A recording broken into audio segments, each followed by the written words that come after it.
Langit mendung menyelimuti kota kecil itu ketika Alia menuruni bus antar provinsi. Ransel besarnya menempel di punggung. Langkah kakinya mantap namun matanya waspada. Ia baru saja meninggalkan pesantren tempatnya belajar selama 8 tahun. Sekarang, ia resmi menjadi mahasiswi Universitas Negeri Patrajaya, mengambil jurusan psikologi. Sebagai anak seorang kiai karismatik dari Jawa Timur, Alia tumbuh dengan ilmu agama dan warisan kebatinan yang tak biasa. Bukan dia yang meminta, tapi darah leluhurnya mengalir kuat. Ia bisa merasakan hawa tak kasat mata, menangkap isyarat dari dunia lain. Tapi ia belajar untuk tak menyombongkan, hanya menggunakan ketika diperlukan. Hari itu, ia mencari kontrakan. Uang bulanannya terbatas. Kosan dekat kampus mahal. Ia menyusuri ganggang sempit, hingga seorang tukang ojek online memberinya saran. Coba ke rumah Bu Lestari, Mbak. Kontrakan murah, sepi, enak buat belajar. Ada kamar kosong, setahu saya. Alia mencatat alamatnya. Gang sempit menuju rumah Bu Lestari diselimuti pohon beringin tua yang menjuntai hingga hampir menyentuh tanah. Suasana sunyi. Rumah itu tampak klasik, bangunan peninggalan zaman Belanda, dengan jendela besar dan cat yang mulai mengelupas. Tapi tampaknya terawat. Ia mengetuk pintu pagar. Terdengar derit, lalu muncul seorang wanita paruh baya dengan senyum ramah tapi mata tajam. Cari siapa, nak? Tanyanya. Saya dengar dari driver online ada kontrakan kosong di sini, Bu. Wajah wanita itu berubah sedikit. Seperti ragu. Tapi kemudian ia membuka pagar dan mempersilakan Alia masuk. Masuk saja. Namaku Bu Lestari. Interior rumah tua itu dingin, bahkan tanpa kipas. Ada aroma menyan samar di udara. Di tengah ruang tamu tergantung foto-foto lawas berbingkai hitam. Tatapan mereka kosong dan tajam. Kamar di belakang agak gelap. Tapi tenang. 500.000 rupiah per bulan saja, ujar Bu Lestari sambil berjalan. Murah kan, dibanding kosan sekarang? Alia mengangguk. Ia tahu harga itu terlalu murah. Tapi sesuatu di dalam dirinya menahan lidahnya. Ia ingin melihat lebih jauh. Kamar itu terletak di ujung lorong. Ventilasi tinggi, cat tembok mengelupas sebagian.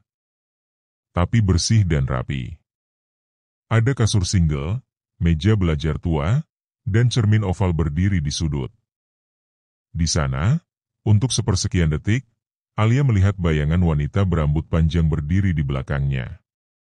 Tapi saat menoleh, tak ada siapa-siapa. Ia diam. Ada masalah? Tanya Bu Lestari dengan senyum yang kini tampak dipaksakan. Tidak, Bu. Saya ambil kamarnya. Hari ini juga, jawab Alia mantap.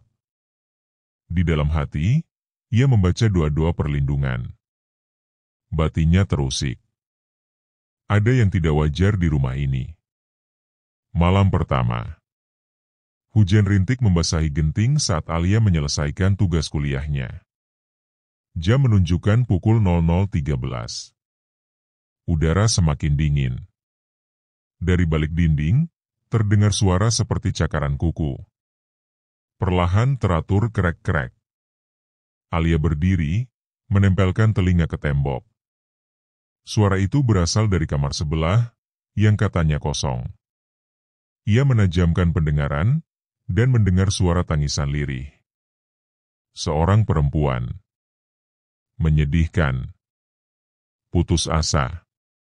Tangannya refleks menggenggam tasbih kecil yang selalu diselipkan di kantong celana.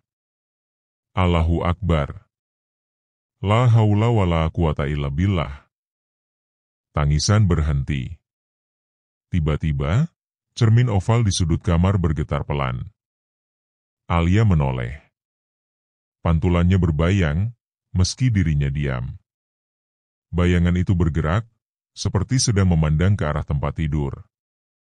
Dengan tenang tapi tegas, Alia mendekat dan menutupi cermin itu dengan sajadah.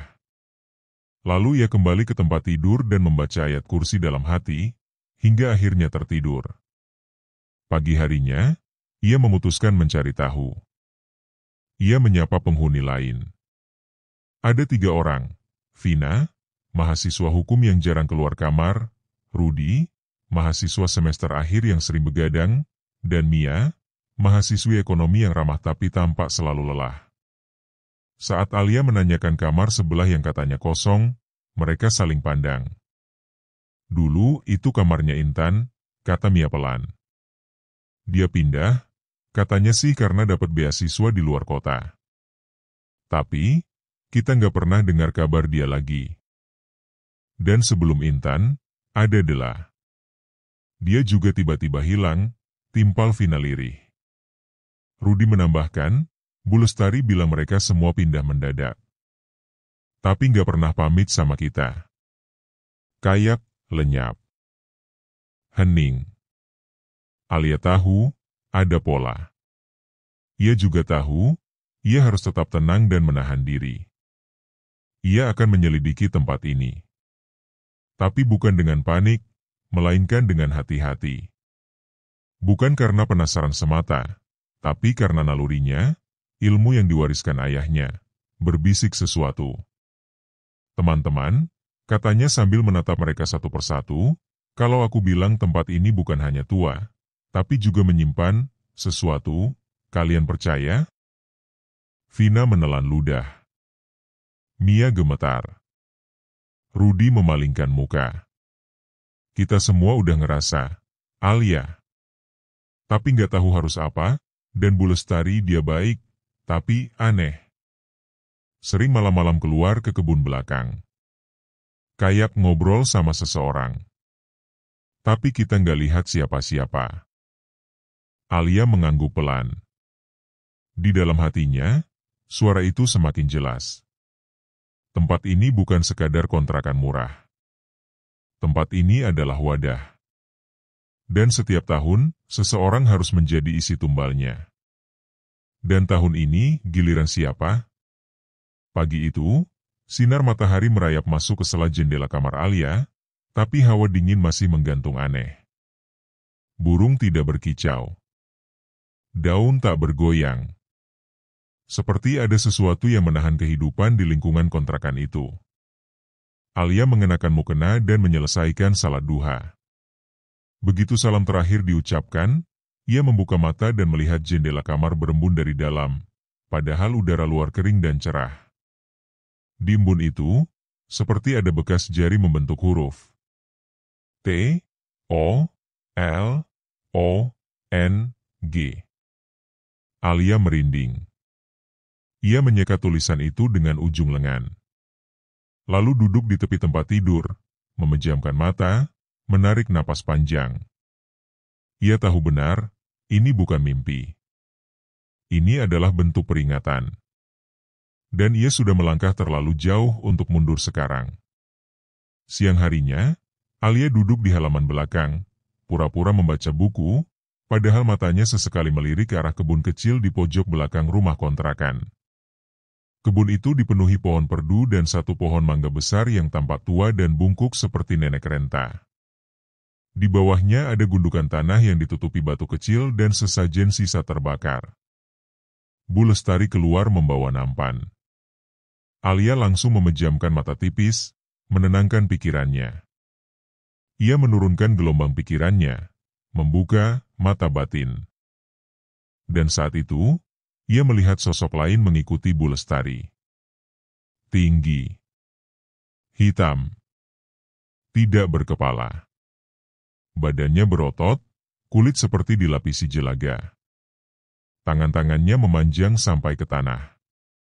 Sosok itu berdiri di belakang Bu Lestari, mengendus-endus tubuh wanita itu, lalu menunjuk lurus ke arah Alia. Alia membeku. Matanya terbuka. Nafasnya tercekat. Tapi ia tetap pura-pura tenang. Ia tidak boleh menunjukkan kelemahan. Bu Lestari menoleh. Oh, Alia. Kamu di sini? Enak ya, Adem. Senyumnya ramah seperti biasa, tapi kali ini ada gurat ketegangan yang tak bisa ia sembunyikan. Iya, Bu. Lagi baca-baca tugas. Rumah ibu tenang sekali ya. Gak ada suara motor, gak ada suara anak kecil. Haha, memang begitu. Ibu lebih suka tempat yang sepi, ucap Bu Lestari, sebelum melangkah ke kebun dan berlutut di depan batu. Ia menaruh sesaji, kembang 7 rupa, kemenyan, dan secawan darah ayam. Alia menyipitkan mata. Ia tahu benar jenis sesajen itu, pembuka portal. Bulan ini, waktunya dekat, bisik Bu Lestari pelan. Tapi suara itu terdengar sangat jelas di telinga Alia, seolah disampaikan langsung ke dalam jiwanya. Malam harinya, Alia duduk dengan Mia dan Vina di kamar. Rudi masih belum kembali dari kampus. Aku mau tanya. Intan itu terakhir terlihat kapan? Tanya Alia. Mia mengingat-ingat. Sekitar bulan Juli tahun lalu. Sekitar malam 10 suro. Dia sempat mengeluh sering mimpi buruk. Katanya, tiap malam didatangi sosok hitam besar, terus dikejar-kejar. Vina mengangguk. Sama kayak Dela. Dan sekarang kamu juga ngalamin, ya? Alia mengangguk pelan. Aku mau jujur. Aku anak seorang kiai. Aku bisa merasakan hal-hal yang gak bisa dilihat orang biasa. Dan tempat ini, bukan cuma angker. Tapi dihuni oleh sesuatu yang diberi makan tumbal. Mia menatapnya ngeri. Kamu yakin? Bu Lestari? Ya. Dia pemilik kontrakan ini selama puluhan tahun. Tidak bekerja. Tapi hidup cukup. Rumah terawat. Sementara semua penyewa, entah kenapa selalu berganti dan hilang tanpa jejak. Aku yakin setiap tahun, tepatnya di bulan Suro, akan ada satu jiwa yang dipersembahkan. Suasana menjadi mencekam. Apa maksudnya tumbal hidup? Gumam Vina. Bukan cuma hidup, tapi jiwa. Sosok itu, pesugihannya memakan jiwa secara perlahan. Lewat ketakutan, mimpi buruk, dan terakhir tubuh mereka seperti lenyap. Tidak bisa ditemukan karena sudah dibawa ke dimensi lain. Tiba-tiba, listrik padam. Kamar menjadi gelap. Dan terdengar ketukan 3 kali di pintu kamar.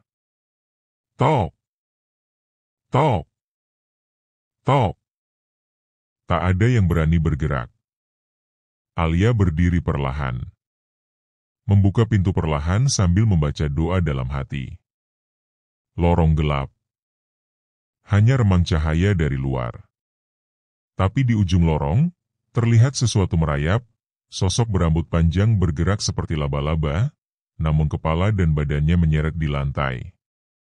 Itu bukan manusia. Mia menjerit. Vina menutup mulutnya dengan tangan. Alia berdiri tegar, membaca ayat perlindungan keras-keras. A'udzubillahi minasy syaithanir rajim. Bismillahirrahmanirrahim. Sosok itu berhenti. Mengangkat kepala perlahan. Ternyata itu wajah Intan. Pucat. Matanya bolong. Mulutnya bergerak, membentuk kata tak bersuara. Lari. Dan tubuhnya menghilang seperti asap. Keesokan harinya, Alia mengunjungi perpustakaan daerah, mencari berita-berita lama. Ia mengetik kata kunci, hilang, kontrakan, Bu Lestari. Hasilnya membuat jantungnya berdegup kencang. Tercatat 5 mahasiswa pernah menghilang dalam 5 tahun terakhir. Semuanya tinggal di alamat yang sama. Semuanya wanita. Ia mencetak hasil artikel dan menyimpannya. Malam itu, ia kembali ke kamar dengan satu tekad. Ia tidak akan pergi. Ia akan menghentikan ini. Untuk Intan, Dela, dan semua yang sudah menjadi korban. Tapi sebelum tidur, ia mendengar sesuatu lagi dari cermin oval yang ditutup sajadah. Bisikan. Kamu selanjutnya, darahmu lebih harum, jiwamu lebih terang, dia ingin kamu. Alia menggenggam tasbih erat. Kalau memang aku yang dicari, bisiknya pelan, maka aku akan berhadapan langsung. Malam itu datang lebih cepat dari biasanya. Langit berwarna keunguan gelap, dan udara di sekitar rumah kontrakan menebar hawa aneh, dingin menusuk seperti berada di dasar sumur tua. Awan menggumpal pekat, seperti menahan sesuatu yang lebih berat dari hujan. Dari kejauhan terdengar suara gamelan samar, namun tidak ada pesta. Tidak ada perayaan. Tidak ada tanda kehidupan. Hari itu adalah malam satu suro. Alia duduk bersila di atas sajadah. Di hadapannya, sebuah mangkuk kecil berisi air doa dari ayahnya, yang ia bawa dari pesantren. Tangannya menggenggam erat tasbih dari biji tasam yang diwariskan kakeknya. Di sekitar tubuhnya, telah ia pagar dengan doa dan rajah. 4 penjuru ruangan telah ia ikat dengan ayat ruqyah. Tapi ia tahu, pagar hanya menunda, bukan menggagalkan. Malam ini, si pemilik gaib akan datang. Jam 11 malam. Rumah kontrakan sudah senyap. Mia dan Vina sudah ia suruh pergi ke rumah dosen yang ia kenal. Alia memilih tetap tinggal. Ia tahu, kalau ia pergi, maka korban selanjutnya akan diambil dari kamar sebelah. Dari balik pintu kamar, terdengar langkah kaki pelan. Namun berat. Seperti kaki bukan manusia. Langkah itu bergerak perlahan menuju kamarnya. Tik, tok, tik, tok. Alia membuka mata. Menatap pintu yang perlahan, mulai bergoyang sendiri. Tok, tok, tok. 3 ketukan yang sama seperti malam sebelumnya. Tapi kali ini, lebih berat. Lebih dalam. Seolah bukan sekadar suara, tapi ancaman. Alia berdiri. Ia membuka pintu perlahan. Lorong sunyi. Hanya temaram lampu gantung tua yang berkedip. Tapi di ujung lorong, tepat di bawah tangga menuju loteng, Bu Lestari berdiri. Wajahnya berbeda. Kulitnya lebih pucat, matanya merah, dan tubuhnya membungkuk seperti boneka kayu. Tangannya menggenggam kendi kecil berisi cairan hitam. Sudah waktunya, katanya dengan suara berat, bukan seperti suara manusia. Alia menatapnya. Saya tahu, Bu. Saya tahu semua tentang pesugihan ini. Tentang Intan. Dela. Semua yang hilang. Bu Lestari tersenyum dingin. Mereka tidak hilang. Mereka sudah menjadi bagian dari kekayaan ini. Kamu terlalu terang, Alia. Terlalu bercahaya. Dia sangat menginginkanmu. Tiba-tiba, tubuh Bu Lestari tersentak. Seperti ditarik sesuatu. Lalu, suara jeritan membelah udara. Dari tubuhnya, keluar asap hitam, dan dari dalam asap itu, muncul sosok makhluk pesugihan. Makhluk tinggi, hitam, tanpa kepala. Dada terbuka dengan mulut bergigi di tengah. Dari mulut itu, lidah menjulur panjang, seperti mengendus udara mencari mangsa. Alia berlari ke tengah ruang tamu. Ia menaruh air doa di lantai, membaca ayat kursi keras-keras. Allahu la ilaha illa huwa al-hayyul qayyum. Makhluk itu meraung. Lantai bergetar. Dinding mengelupas. Tiba-tiba, cermin besar di ruang tamu pecah dan dari dalamnya muncul wajah-wajah korban sebelumnya. Intan. Dela. 2 perempuan lain yang wajahnya hanya tampak samar, tapi tubuhnya tergantung terbalik. Tolong, selamatkan kami. Alia menangis, tapi tak goyah. Ia menancapkan tasbih ke lantai dan membaca doa pelepasan roh. Ya Allah, hamba MU ini memohon agar Engkau bebaskan jiwa-jiwa yang terpenjara oleh kekuatan selain MU. Kembalikan mereka pada MU. Lepaskan mereka dari perjanjian syirik ini. Tiba-tiba makhluk pesugihan menjerit. Tubuh Bu Lestari terseret ke dinding. Ia menjerit, meronta, tapi dari tubuhnya mulai menyembul belatung-belatung hitam. Kulitnya robek seperti terbakar dari dalam. Alia, kamu membunuhku. Teriaknya. Bukan saya, kata Alia sambil menatapnya lurus. Tapi perjanjian yang kamu buat sendiri. Waktunya sudah habis. Jam menunjukkan pukul 2 pagi. Makhluk pesugihan menghilang dengan raungan panjang. Tubuh Bu Lestari hancur menjadi debu.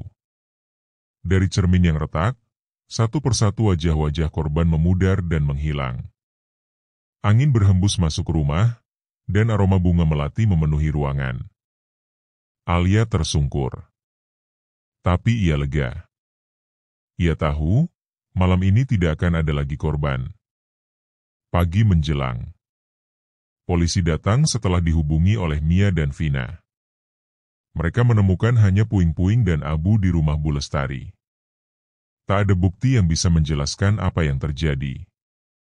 Namun, ketika menggali halaman belakang, mereka menemukan tulang belulang manusia yang dikubur bertahun-tahun. Setidaknya 5 jasad ditemukan di bawah pohon mangga tua. Kasus diklasifikasikan sebagai pembunuhan berantai yang belum jelas pelaku. Alia memutuskan meninggalkan kontrakan itu selamanya. Ia kembali ke pesantren ayahnya untuk membersihkan diri. Tapi ia tahu, jiwanya telah berubah. Ia telah berhadapan langsung dengan iblis dunia. Namun, di balik semua itu, ia bersyukur. Karena malam 1 suro itu, ia menyelamatkan bukan hanya dirinya, tapi juga arwah-arwah yang tertawan dalam gelap. Setelah kejadian malam 1 suro, Alia seharusnya pergi dan melupakan semuanya. Tapi sesuatu menahannya. Suara-suara lirih masih terngiang di telinganya setiap malam, bisikan yang tak sepenuhnya berasal dari dunia ini. Ia merasa belum selesai. Belum tuntas. Seperti ada roh yang belum benar-benar bebas. Dan firasat itu membawanya kembali ke kontrakan, seorang diri. Pagi itu mendung. Awan menggantung berat di atas atap rumah kontrakan. Rumah itu kini sudah ditinggalkan, dipasang garis polisi. Tapi Alia tahu ada satu bagian rumah yang tidak pernah dijamah siapapun, loteng. Loteng yang selama ini tertutup rapat. Bahkan pemilik rumah pun selalu berkata, tak ada apa-apa di atas sana, sudah dikunci sejak lama. Dengan membawa kitab kecil dan minyak wangi misik putih, Alia memanjat loteng itu. Anak tangga berdebu dan reot, tapi cukup kuat menahan tubuhnya yang ringan. Di setiap anak tangga, ia baca ayat demi ayat pelindung. Saat pintu loteng dibuka, bau busuk menyergap, seperti bangkai yang dilumuri darah dan kemenyan basi. Astagfirullah. Ruang loteng tak besar. Tapi dindingnya penuh dengan lukisan darah. Bukan cat, bukan spidol, tapi darah yang menghitam oleh waktu. Setiap lukisan menggambarkan wajah wanita muda dengan mulut menganga, mata kosong, dan tubuh terpotong-potong. Di tengah ruangan, ada kotak kayu tua. Dipaku dari luar. Terlihat seperti peti, tapi dengan ukiran kuno beraksara Jawa kuno yang sudah tak semua bisa dibaca. Alia membuka kotak itu dengan tangan gemetar. Dan isinya adalah potongan rambut, gigi, kuku, dan secari kain kafan. Semua milik para korban yang ditumbalkan selama bertahun-tahun. Ada pula beberapa foto Polaroid usang yang sudah menguning. Wajah-wajah korban, Intan, Dela, dan perempuan-perempuan lain. Tiba-tiba, lantai bergoyang pelan. Angin dingin menyelusup ke tengkuk. Alia tahu, Roh-roh itu masih ada. Menunggu pelepasan sejati. Ia duduk bersila. Membuka kitabnya. Menyalakan dupa dan minyak misik putih. Satu persatu ia panggil nama-nama yang ia tahu, lalu membaca doa pelepasan ruh. Ya Allah, Engkau Maha mengetahui apa yang tersembunyi dan yang nyata. Aku mohon, bebaskanlah mereka dari tempat ini, dari ikatan sihir dan perjanjian yang tak pernah mereka buat. Dari sudut ruangan, bayangan muncul. Samar. Seperti kabut. 5, 6, 7 sosok perempuan berdiri dalam diam. Mata mereka kosong, tapi air mata mengalir di pipi. Terima kasih, bisik mereka serentak. Alia menahan tangis. Maafkan aku telat datang. Satu persatu, sosok itu memudar. Seperti embun tersapu cahaya pagi. Hening kembali menyelimuti loteng.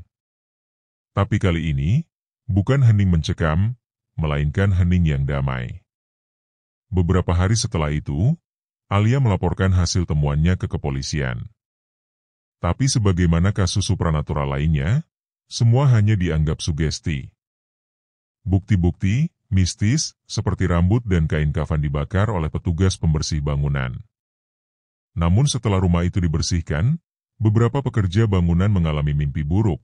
Salah satu dari mereka bahkan dirasuki dan mengigau menyebut nama-nama korban dengan suara perempuan. Akhirnya, pihak keluarga korban yang merasa kehilangan sejak bertahun-tahun pun berdatangan, setelah Alia menghubungi mereka diam-diam lewat akun-akun media sosial. Satu demi satu, mereka mendatangi rumah kontrakan tua itu, berdoa di depan halaman, dan melepaskan ikhlas mereka. Proses penutupan energi jahat pun tuntas. Namun meski semua tampak selesai di permukaan, Alia tahu bahwa luka spiritual tak semudah itu sembuh. Ia sendiri masih sering terbangun di malam hari, merasa seperti disentuh bayangan. Tapi tak ada rasa takut lagi. Yang tersisa hanyalah tanggung jawab. Beberapa bulan kemudian, kontrakan itu dirobohkan atas permintaan warga sekitar. Di tempat itu kini hanya tersisa tanah kosong yang ditumbuhi semak dan rumput liar. Tak ada yang berani membangun kembali. Terlalu banyak kenangan. Terlalu banyak luka. Tapi bagi Alia, rumah itu bukan sekadar tempat penuh kegelapan. Itu adalah tempat ia mengenal sisi lain dirinya, pewaris darah seorang kiai yang diberi kemampuan untuk melihat apa yang tak kasat mata. Sejak saat itu, Alia memutuskan untuk mendalami lebih jauh ilmu batin. Ia ikut sang ayah ke desa-desa, membantu orang-orang yang kerasukan, tersesat, atau diganggu makhluk halus. Ia tak lagi sekadar mahasiswi, ia kini penjaga gerbang antara dunia nyata dan dunia gaib. Namun di suatu malam, bertahun-tahun kemudian, Alia mendapatkan pesan dari nomor tak dikenal. Isinya hanya sebuah kalimat. Sudah setahun berlalu, waktunya mencari pengganti. Di bawah pesan itu, terlampir foto rumah kontrakan yang sudah rata dengan tanah, tapi tanpa bayangan seseorang berdiri di tengah tanah kosong. Alia menggenggam tasbihnya erat. Perjanjian itu mungkin belum benar-benar berakhir. Setahun telah berlalu sejak rumah kontrakan itu diruntuhkan. Alia menjalani hidup yang tenang sebagai relawan spiritual, ikut sang ayah ke berbagai daerah. Tapi malam itu, pesan yang masuk di WhatsApp miliknya mengguncang segala ketenangan. Sudah setahun berlalu, waktunya mencari pengganti. Dan di bawahnya, foto rumah kontrakan, atau lebih tepatnya, tanah bekas bangunan, dengan bayangan sosok perempuan berambut panjang berdiri di tengahnya, meski tak ada siapapun yang seharusnya di sana. Alia langsung mengganti pakaian. Dalam hati, firasat buruk telah menyelimuti. Ia tahu, belum selesai.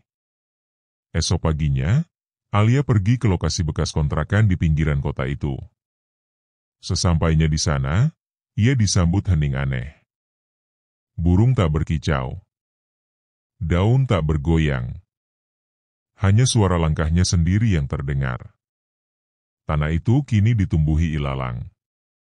Namun di tengah-tengah, terlihat bekas lingkaran tanah merah seperti sisa ritual, dan satu batang dupa menyala, masih hangat. "Siapa yang datang kemari?" gumam Alia. Ia mulai membaca ayat pelindung. Langkahnya mantap mendekat ke lingkaran itu. Dan tiba-tiba, "Jangan ikut campur, Alia." Suara itu datang dari belakang. Alia berbalik. Seorang pria tua dengan mata cekung dan kulit keriput, mengenakan jubah coklat kumal, berdiri sambil membawa kantong berisi sesajen. "Siapa Anda?" "Aku pewaris perjanjian itu. Kakekku pemilik kontrakan. Perjanjian darah itu tak bisa putus begitu saja hanya karena rumah dihancurkan." Ia tersenyum menyeringai. "Dan aku butuh satu tumbal terakhir. Untuk kebebasan." Alia mundur beberapa langkah. Lelaki itu mendekat dengan tenang, seperti sudah tahu Alia tak akan lari. Tapi Alia bukan gadis biasa. Ia mengangkat tangan, melantunkan ayat kursi dengan getaran kuat dari dalam dada. Pria itu meraung, tubuhnya seperti terbakar dari dalam. Namun, sebelum tumbang, ia meludah ke tanah dan membentuk simbol darah. Dari dalam tanah, asap hitam menyembur, membentuk wajah-wajah meringis dan bayangan hitam berlari mengepung Alia. "Kau tak bisa melawan perjanjian ratusan tahun ini," teriaknya. Alia tetap fokus. Ia membuka kitab kecil yang dibawanya, dan dari lehernya, ia ambil kalung warisan ayahnya, potongan sajadah dari tanah suci yang biasa digunakan dalam pengusiran makhluk keras. Dengan gemetar, Alia tusukkan potongan itu ke tanah di tengah lingkaran sesajen. Ia berseru, "Dengan nama Allah, aku akhiri ikatan kalian. Ini bukan rumah kalian. Ini bukan dunia kalian." Jeritan menggema. Udara terasa menggelegak. Tanah bergetar. Pohon-pohon di sekitar mendesis. Dan satu persatu, bayangan itu meledak menjadi cahaya kecil, naik ke langit seperti bintang kembali ke tempat asalnya. Pria tua itu ambruk. Tubuhnya tak bergerak. Dan saat Alia mendekat, wajahnya berubah, menjadi wajah wanita-wanita yang dulu dijadikan tumbal, satu persatu muncul lalu lenyap, seperti proyeksi akhir sebelum akhir yang sejati. Sore menjelang. Langit berwarna jingga. Hujan ringan turun. Alia terduduk di tepi jalan, menatap tanah bekas kontrakan itu. Seorang wanita muda berkerudung datang menghampirinya. Wajahnya asing. Tapi ada aura yang tenang. "Terima kasih sudah membebaskan kami," katanya pelan. "Kamu?" tanya Alia. "Aku salah satu yang nyaris menjadi tumbal tahun lalu, tapi lari sebelum sempat masuk kontrakan. Rohku masih terikat karena rasa takut dan dendam. Tapi sekarang, aku tenang." Ia tersenyum. Perlahan-lahan tubuhnya memudar, menjadi cahaya kecil yang hangat, lalu lenyap. Setahun kemudian, tanah bekas kontrakan itu dijadikan taman doa oleh warga. Alia meletakkan batu kecil bertuliskan nama-nama para korban, sebagai bentuk penghormatan. Ia berdiri di depan batu itu sambil membisikkan doa. Tak ada lagi pesan aneh. Tak ada lagi bayangan. Dan ia tahu, kali ini, benar-benar selesai. Tamat.